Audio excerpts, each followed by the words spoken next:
लेकिन पूछताछ integral university के स्टाफ से भी हुई है, क्योंकि यहाँ पर डॉक्टर परवेज असिस्टेंट प्रोफेसर के पद पर काम कर रहा था। ये जानकारी मिली है कि एक हफ्ते पहले ही डॉक्टर परवेज ने यहां से इस्तीफा दिया था, वो नहीं आ रहा था, जिसके बाद उसने इस्तीफा मेल के जरिए यहां पर भिजवाया था। इंटीग्रल यूनिवर्सिटी में बीते करीब 2 साल से डॉक्टर परवेज काम कर रहा था। एटीएस की टीम जब यहां पहुंची तो स्टाफ से पूछताछ हुई है, किन लोगों से मिलना जुलना परवेज का रहा करता था, क्या परवेज के संपर्क में यहाँ के कुछ लोग हो सकते हैं, इस संभावना पर भी यूपी एटीएस की टीम काम कर रही है। यूपी एटीएस की टीम ने परवेज के पास से एक लैपटॉप मोबाइल को भी कब्जे में लिया है, उसे जांच के लिए भेजा गया है। सोशल मीडिया अकाउंट की भी जांच की जा रही है। डॉक्टर शाहीन के बारे में जितनी जानकारी मिल सके वो परवेज से निकाली जा रही है, क्योंकि जब डॉक्टर शाहीन लखनऊ आती थी तो उसके लखनऊ दौरे में कई लोगों से मेल मुलाकात की खबरें मिली हैं। तो क्या इस नेटवर्क में कुछ और डॉक्टर्स की भी हिस्सेदारी हो सकती है जो लखनऊ से जुड़े हो सकते हैं? सहारनपुर से भी परवेज का कनेक्शन है। परवेज की ससुराल सहारनपुर में है, वहां से उसने गाड़ी खरीदी थी। सहारनपुर से ही गुजरात एटीएस ने एक व्यक्ति को गिरफ्तार किया है। ऐसे में ये जो पूरी चेन बन रही है, इस चेन को चेन के जो सवाल हैं उनके जवाब तलाशने की कोशिश में यूपी एटीएस की टीम जुटी हुई है और परवेज से पूछताछ में कुछ अहम खुलासे यूपी एटीएस की टीम को हुए हैं और वो खुलासे दिल्ली धमाके से जुड़े हैं, ऐसी जानकारी मिली है। कैमरा पर्सन विशाल वर्मा के साथ मनीष यादव, टाइम्स नाउ भारत, लखनऊ।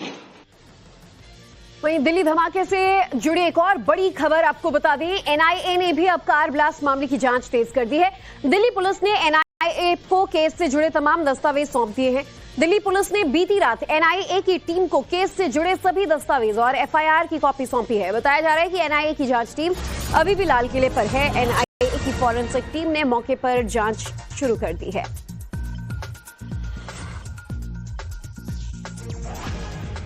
तो आपको बता दें कि अब जांच जो है इस पूरे ब्लास्ट की एनआईए द्वारा की जा रही है। एनआईए की फॉरेंसिक टीम मौके पर पहुंची थी। कल भी तमाम सबूतों को जुटाया गया था और आज भी कई पहलुओं को जुटाया जा रहा है, जिससे हर एक पहलू की जांच की जा रही है कि आखिर ब्लास्ट को कैसे अंजाम दिया गया, प्लान्ड था या हड़बड़ी में हुआ ब्लास्ट था, एक्सप्लोजिव जो इस्तेमाल हुए वो क्या क्या थे, रूट क्या था, शख्स जो इसमें इन्वॉल्व है वो कौन कौन थे, और कई बड़े खुलासे इस पूरे मामले को लेकर आगे किए जा सकते हैं। तो दिल्ली ब्लास्ट मामले में सबसे बड़ा खुलासा, बीते 10 दिनों से अल फलाह यूनिवर्सिटी में ही कार खड़ी थी, I-20 कार, जिसका इस्तेमाल धमाके में किया गया। डॉक्टर मुजम्मिल की कार के बराबर इस कार को पार्क किया गया था। 29 अक्टूबर से लेकर 10 नवंबर तक ये कार यूनिवर्सिटी में ही पार्क थी। 10 नवंबर को घबराए डॉक्टर उमर ने कार को यहां से निकाला। कार को पहले वो कनॉट प्लेस ले गया, फिर मयूर विहार ले गया, फिर चांदनी चौक मस्जिद पार्किंग में कार को पार्क किया।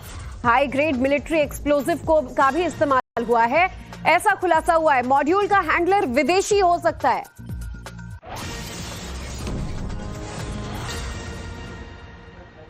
तो लाल किले पर इस वक्त हमारे सहयोगी अनुज मिश्रा मौजूद हैं ब्लास्ट स्पॉट पर, और साथ ही अल फलाह यूनिवर्सिटी में अभिषेक राज हमारे संवाददाता मौजूद हैं और आप दोनों का ही रुख कर लेंगे। अभिषेक, सबसे पहले तो आपसे जानना चाहेंगे, अल फलाह में कल जिस तरह दिन भर छानबीन हुई और जो बड़े खुलासे हुए वो और ज्यादा शॉकिंग है कि ये I-20 10 दिन तक यूनिवर्सिटी में खड़ी रही, ना किसी ने छानबीन की, ना कोई पूछताछ हुआ, एक्सप्लोजिव पहले से उसमें था या बाद में लाकर रखा गया। इन तमाम पहलुओं को लेकर कई सवाल उठने लगे हैं। देखिए, बिल्कुल अल फलाह यूनिवर्सिटी में कल देर रात तक जो पूछताछ है, जो जांच है, वो चली है और अब जो नई बात निकल के सामने आ रही है, जो नया खुलासा हुआ है, वो ये पता चला है कि 10 दिनों तक जो कार है I-20 वो इसी यूनिवर्सिटी के अंदर जो कैंपस है वहां पर हॉस्टल के नीचे पार्क थी, जहां मुजम्मिल की कार पार्क थी, उसके ठीक बगल में वो कार 10 दिनों तक पार्क थी। और उसके बाद 10 तारीख को, यानी कि जिस दिन ये ब्लास्ट होता है, उस दिन जो ये गाड़ी है वो सुबह यहां से निकलती है और उसके बाद वो पहले सीपी पहुंचती है, दिल्ली के कनॉट प्लेस पहुंचती है, मयूर विहार जाती है और उसके बाद वो लाल किले की पार्किंग में जाकर रुक जाती है। अब 10 दिनों तक इस कार के अंदर क्या हो रहा था, ये जांच का विषय है, एजेंसियां जांच कर रही हैं। लेकिन अगर मैं बताऊं आपको तो अल फलाह यूनिवर्सिटी से महज 500 से 700 मीटर की दूरी पे ही वो घर है जहां से बड़ी संख्या में जो कि एक्सप्लोजिव मटेरियल है वो फरीदाबाद पुलिस और जेएनके पुलिस जो है उसने जब्त किया था। इसके अलावा मुजम्मिल की गिरफ्तारी के बाद बहुत सारी बातें जो हैं वो इस पूरे मामले में साफ हो रही हैं। उमर यहां से जब भागा था उस वक्त i20 कार का इस्तेमाल कर रहा था और ये पता चला है कि जब यहां 10 दिनों तक ये गाड़ी पार्क थी उस वक्त कई बार जो है वो आकर वो देख भी रहा था अपनी गाड़ी को। लेकिन कई सारे ऐसे सवाल हैं जिनका जवाब अभी एजेंसियां ढूंढ रही हैं कि आखिर इनका मकसद क्या था, आखिर इनकी साजिश क्या थी, ये आखिर क्या चाहते थे। इस पूरे मामले में कल भी जो फरीदाबाद पुलिस है और एसटीएफ हरियाणा की है वो जब जांच कर रही थी तो 6 लोगों को अब इस पूरे मामले में डिटेन किया गया है। ये नए 6 लोग हैं जो कि मुजम्मिल और शाहीन के करीबी बताए जा रहे थे। ये भी पता चला है कि ये 6 लोग लगातार मुजम्मिल के संपर्क में थे। ऐसे में इनकी संलिप्तता के आधार पर आगे की जो कार्रवाई है वो करते हुए जो हरियाणा पुलिस है वो नजर आएगी। और इनकी क्या मंशा थी ये तो साफ है अभिषेक की कोई इन लोगों के इरादे नापाक ही थे, लेकिन अल-फलाह यूनिवर्सिटी कोई यूनिवर्सिटी नहीं, ऐसा लग रहा है मानो कि इन आतंकियों का सेफ हेवन हो गया है। यहाँ जिस तरीके से ये लोग पनप रहे थे, गाड़ियां पार्क थी, एक्सप्लोसिव लाया जा रहा था, यहाँ पर लॉकर में से हथियार मिलने की बात सामने आ रही है, लोगों को डिटेन किया जा रहा है बड़े आसानी से बिना किसी शक व गुंजाइश के। ये लोग यहाँ पर अपना ये जो कारोबार है इसको फुला रहे थे और इसीलिए इतना ज्यादा जो है यहाँ पर इन लोगों को मदद मिल पाई। तो निश्चित तौर पर जो ये नेटवर्क है और बड़ा हो सकता है, कई और लोग इसमें इन्वॉल्व हो सकते हैं। देखिए निश्चित रूप से ये 1, 2, 3, 4 लोगों के बस की बात नहीं है। जिस तरीके से ये यूनिवर्सिटी के अंदर गाड़ी को पार्क करके उसमें एक्सप्लोजिव लेकर और फिर निकला है और यहां से महज 700 मीटर की दूरी पे जो घर है जहां से मुजम्मिल जो बताया जा रहा है कि बड़ी संख्या में एक्सप्लोजिव वहां पर इकट्ठा करके रखा हुआ था, ये कोई मतलब ऐसी बात नहीं है जिसको 1-2 लोग अंजाम दे पाए। कई लोग इसके पीछे हो सकते हैं। यही कारण है कि जो जांच एजेंसियां हैं उनका रडार कई राज्यों तक फैल रहा है और कई लोगों को अभी डिटेन किया गया है। यूनिवर्सिटी के अंदर से भी 6 लोगों को अभी डिटेन किया गया है और लगातार जो जांच है, जो पूछताछ की जा रही है इन लोगों से, आगे की जांच में क्या खुलासे होंगे अभिषेक मैं आपसे अपडेट्स लेती रहूंगी।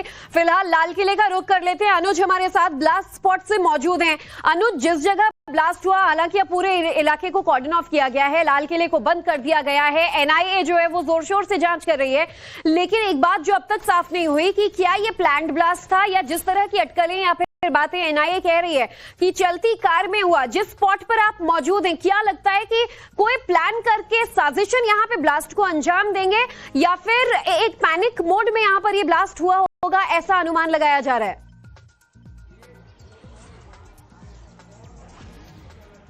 जी देखिए, जहां तक बात किया जाए कि ये ब्लास्ट जो है वो हड़बड़ी में हुआ या एक साजिश के तहत हुआ, ये निश्चित तौर पर इस बात की जांच की जा रही है। लेकिन इतना जरूर था कि इन्हें कहीं न कहीं इस ब्लास्ट को अंजाम देना था। जाहिर तौर पर इसी वजह से गाड़ी को जिस तरीके से चुना गया, उसके बाद विस्फोटक को फरीदाबाद में जिस तरीके से इकट्ठा किया गया और भारी मात्रा में विस्फोटक इकट्ठा किया गया, जांच एजेंसी इस बात की जांच कर रही है कि क्या इनके टारगेट पर सिर्फ लाल किला था या कई और इलाके थे, कई और जगहें थी, और इसी वजह से इस जांच का दायरा जो है वो धीरे धीरे अब बढ़ता जा रहा है। एनआईए ने कल केस को टेक ओवर किया है और एनआईए की टीम जो है वो मौके पर आज भी पहुंची है, अपने फोरेंसिक एक्सपर्ट के साथ पहुंची है। जाहिर तौर पर इस पूरे मामले के तार जिस तरीके से कहीं न कहीं सीमा पार से जुड़ते हुए नजर आ रहे हैं, ऐसे में एनआईए इस बात की जांच कर रही है कि इसमें सीमा पार से क्या साजिश रची गई, क्या इनको मोहरा बनाया गया, ये इन तमाम चीजों को लेकर जांच की जा रही है। इसी वजह से एनआईए की टीम न सिर्फ ब्लास्ट स्पॉट की बात की जाए, बल्कि एनआईए की टीम जो है वो कश्मीर में भी जो संदिग्ध पकड़े गए हैं उनसे भी एनआईए की टीम जो है वो पूछताछ करेगी, सबको आमने सामने बैठाकर पूछताछ करेगी ताकि इस पूरे मामले की कड़ियां जोड़ी जा सके। जिस तरीके से दिल्ली ब्लास्ट की कड़ी जो है वो कहीं न कहीं फरीदाबाद मॉड्यूल से जुड़ा और उसके बाद जम्मू कश्मीर तक ये पहुंचा, ऐसे में निश्चित तौर पर इसमें संदेह करना बिल्कुल ये कहा जा सकता है कि इस पूरे प्लान को किस तरीके से काफी समय से रचा गया, साजिश रची गई और इसे फिर अंजाम देने की कवायद की गई। हालांकि सही कह रहे हैं अनुज, काफी टाइम से साजिश रची जा रही थी और काफी बड़े प्लान को अंजाम देने की साजिश रची जा रही थी। वो तो गनीमत हो कि वक्त रहते इन लोगों के पहले ही जो मंसूबे हैं उनको नापाक कर दिया गया था। एक्सप्लोजिव्स जो हैं वो बरामद कर लिए गए थे, कई साथियों को हिरासत में ले लिया गया था। आप दोनों बने रहिएगा हमारे साथ, अनुज, अभिषेक, आगे भी अपडेट्स लेंगे। लेकिन फिलहाल इस बीच दर्शकों के लिए बड़ी जानकारी, दिल्ली धमाके से जुड़ी एक और बड़ी खबर। सहारनपुर में 3 संदिग्धों से भी पूछताछ हो रही है। यूपी एटीएस अभी इन संदिग्धों से पूछताछ कर रही है। तीनों डॉक्टर अदील के करीबी बताए जा रहे हैं। एटीएस ने तीनों को हिरासत में लिया, एक को देवबंद और 2 को सहारनपुर से हिरासत में लिया गया है। तो बड़ी खबर, 3 और डॉक्टर जो अदील के करीबी बताए जा रहे हैं हिरासत में लिए गए हैं, एक देवबंद से, 2 सहारनपुर से। देखिए सहारनपुर तक भी इनका रैकेट जो है वो पहुंचा हुआ था, जहां से पहले गिरफ्तारियां हुई, और अब इस पूरे मामले में कई और लोगों तक जांच का दायरा पहुंचता जा रहा है और इनसे अब पूछताछ की जा रही है। तो वहीं दिल्ली ब्लास्ट से जुड़ी जो बड़ी खबर है, आपको बता दें यूपी के कई शहरों में एनआईए ने बड़ा एक्शन लिया है। महिलाओं की जानकारी भी अब इकट्ठा की जा रही है। एनआईए द्वारा उन तमाम महिलाओं की जानकारी इकट्ठा की जा रही है जो शाहीन के संपर्क में थी, और ये तमाम महिलाएं किस मकसद से शाहीन से जुड़ी हुई थी और कितने वक्त से जुड़े हुए थे, क्या इनके मंसूबे थे, क्या कुछ आगे की प्लानिंग थी, इन पहलुओं पर एनआईए अब पूछताछ में लग गई है। लखनऊ से लेकर कानपुर और सहारनपुर तक में यूपी एटीएस अब जोरदार एक्शन मोड में है। आपको बता दें कि शाहीन जैश-ए मोहम्मद की महिला विंग जमात-उल मोमिनात की हेड थी और उससे पाकिस्तान में बैठे हैंडलर ने शाहीन को कुछ महिलाओं को अपने साथ जोड़ने के लिए कहा था। ऐसे में एटीएस शाहीन के साथ काम करने वाली महिला डॉक्टर्स की भी पड़ताल कर रही है। शाहीन के सोशल मीडिया प्लेटफॉर्म, शाहीन के पिता, शाहीन के भाई से जो जानकारी ली गई उसके आधार पर कुछ महिला डॉक्टर्स के बारे में पता भी चला है। पुलिस उन तक पहुंचने की कोशिश भी कर रही है। तो देखिए जिस तरीके से अब एक एक कर ये पूरा जांच का दायरा है वो बढ़ता जा रहा है। अभिषेक, आपसे भी हम जानना चाहेंगे कि ये एक फरीदाबाद मॉड्यूल का खुलासा हुआ था जिससे सुनकर हम हैरान थे, लेकिन उससे भी बड़ी शॉकिंग बात है ये डॉक्टर मॉड्यूल 1, 2, 3 नहीं, अब तो ये नेटवर्क बढ़ता चला जा रहा है। एक जाल सा फैला हुआ था। अब न सिर्फ शाहीन शहीद के महिला डॉक्टर्स जो उसके संपर्क में थे, बल्कि 3 और डॉक्टर्स भी जो देवबंद और सहारनपुर से गिरफ्तार हुए। क्या ये कंफर्म हो गया ये सभी डॉक्टर थे, ये आपस में मिले हुए थे, ये सब किसी बड़ी साजिश को अंजाम देने में लगे हुए थे? देखिए बिल्कुल एक बाकायदा टेलीग्राम चैनल बना था। टेलीग्राम चैनल पे ये सारे लोग कनेक्टेड थे। वहां पर कुछ जो लिटरेचर्स थे वो भी शेयर किए जाते थे। इन लोगों की आपस में बातचीत होती थी और आप समझिए कि अगर ये बात नहीं खुलती तो कितनी बड़ी साजिश को ये अंजाम देने में शायद सफल हो पाते। ये बात तब खुली जब जम्मू कश्मीर पुलिस सहारनपुर पहुंचती है और सहारनपुर से आदिल जो है उसको गिरफ्तार करती है एक प्राइवेट कॉलेज से। आप समझिए जम्मू कश्मीर के श्रीनगर में जिस तरीके से जैश ए मोहम्मद के पोस्टर्स लगाए गए थे उसकी जांच के सिलसिले में जो जम्मू कश्मीर पुलिस है वो यूपी पहुंची थी और उसके बाद लोकल पुलिस की सहायता से आदिल को गिरफ्तार किया था। उसके बाद जब आदिल ने बताया कि मुजम्मिल जो है वो फरीदाबाद में रहता है और इतनी बड़ी संख्या में एक्सप्लोजिव जो है वो उसके पास है, उसके बाद फरीदाबाद में अल-फलाह यूनिवर्सिटी के जो डॉक्टर मुजम्मिल है उसके ऊपर कार्रवाई की गई, उसको अरेस्ट किया गया और यहां से महज 500 से 700 मीटर की दूरी पे एक कमरा बाकायदा उसने किराए पर रखा था। उस कमरे के अंदर बड़ी संख्या में जो एक्सप्लोजिव मटेरियल है वो उसने छिपा के रखा था। तो आप समझिए कितनी बड़ी एक षड्यंत्र ये लोग प्लान कर रहे थे और इसमें 1, 2, 3, 4 नहीं बल्कि कई और किरदार हैं जिनका बेपर्दा होना बहुत जरूरी है। और यही कारण है कि एनआईए हो, एनएसजी हो या फिर जो दिल्ली पुलिस की स्पेशल सेल हो वो अपने अपने तरीके से अभी जांच कर रहे हैं और एक बार जब फाइनल जो इनका इनपुट आएगा उसके बाद ये साफ हो पाएगा कि आखिर इन सभी लोगों की मंशा क्या थी और ये प्लान क्या कर रहे थे। लेकिन अब तक जो चीजें स्पष्ट हुई है कि देश के दिल यानी कि दिल्ली के आसपास इतने बड़े नापाक मंसूबों को अंजाम दिया जा रहा था, आतंक का ये इतना बड़ा कुनबा फल फूल रहा था। बहरहाल अब एक एक कर ये बड़े खुलासे जरूर हो रहे हैं, लेकिन एक ब्लास्ट से दिल्ली दहल उठी और इसमें 12 लोग अपनी जान गंवा चुके हैं। इसके लिए इन्हें बख्शा नहीं जाएगा। अनुज का भी रुख कर लेती हूँ। अनुज, जो I-20 फरीदाबाद से होते हुए बदरपुर बॉर्डर से दिल्ली में एंटर करती है उसके रूट पर अगर हम नजर डालें तो ये पहले सीपी जाती है कनॉट प्लेस, जो कि बहुत ज्यादा पॉपुलेटेड यानी कि ऐसा एरिया है जहां पर रोजाना दिल्ली की सबसे ज्यादा जनता आती जाती रहती है। फिर ये शख्स मयूर विहार जाता है, फिर उसके बाद ये चांदनी चौक पार्किंग आता है।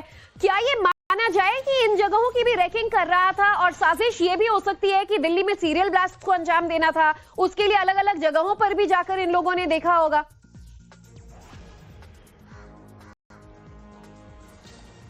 जी देखिए, जहां तक I-20 कार की रूट की बात करें तो सुबह आज 8:13 पे ये कार जो है बदरपुर टोल पर देखी जाती है। यानी सुबह के वक्त ही ये जो डॉक्टर उमर है वो कहीं ना कहीं दिल्ली में एंटर किया है। बदरपुर टोल से वो 8:13 पे गुजरा। उसके बाद वो ओखला इंडस्ट्रियल एरिया आया। 8:20 का ये समय था। उसके बाद वो कहीं ना कहीं नई दिल्ली के इलाके में आया, कनॉट प्लेस मयूर विहार के इलाके में पहुंचा और उसके बाद वो लाल किले के पास सुनहरी मस्जिद के पास जो पार्किंग है वहां पहुंचता है 3:19 के आसपास, जहां पर वो गाड़ी को पार्क करता है और उसके बाद 6:39 पर गाड़ी वहां से निकलती है और 6:52 पर यहाँ पर धमाका होता है। बड़ी बात यह है कि करीब 3 घंटे तक गाड़ी जो है वो पार्किंग में ही खड़ी थी। इस दौरान डॉक्टर उमर जो है वो गाड़ी से निकलता नहीं है, वो कार के अंदर ही बैठा रहता है।